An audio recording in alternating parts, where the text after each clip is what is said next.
গাইছ আকৌ এয়া মই গৈ আছোঁ ব'টিং কৰিবৰ কাৰণে দেখিছানে মই ফৰ দ্য ফাৰ্ষ্ট টাইম এনেকৈ বাইকৰ মানে পিছেদি উল্টা কৰি কিনে বহিছোঁ তাকো মোৰ লগৰজনৰ কাৰণে তাক বোলে ভিডিঅ' কৰি দিব লাগে while travelling I mean riding কৰি থকা টাইমত আৰু তাৰ এয়া আমি গৈ পালোঁহি অলম'ষ্ট এয়া অলৰেডি ব'টিং ষ্টাৰ্ট হৈ গৈছে তাৰপিছতেই একচুৱেলি পাৰ পাৰ্চন হেৰি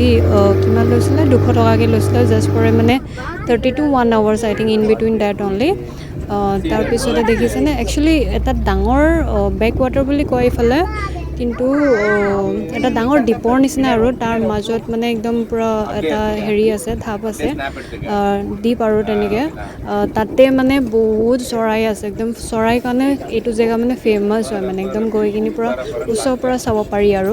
দেখিছেনে মোৰ পিছফালে কিমানখিনি চৰাই উৰি ফুৰিছে এণ্ড দেন তাকে আৰু সেনেকৈ গৈ মেলি মই ফৰ দ্য ছেকেণ্ড টাইম এইবাৰ ধুনীয়াকৈ এনজয় কৰিছোঁ একেটা দিনতে বহুতখিনি জেগা দেখিলোঁ সেইদিনা আৰু এয়া মোৰ দাদা তাৰপিছত সি মোক পূৰা দেখাই গৈ আছে আৰু ক'ত ক'ত কি আছে চব এক্সপ্লেইন কৰি গৈ আছে This is all the migration bird of the year.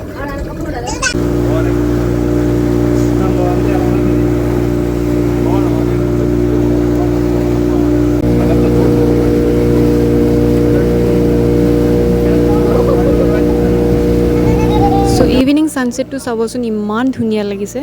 So' guys আজিলৈকে মোৰ ভিডিঅ'টি ইমানে আছিলে ৰাখিলোঁ বাই বাই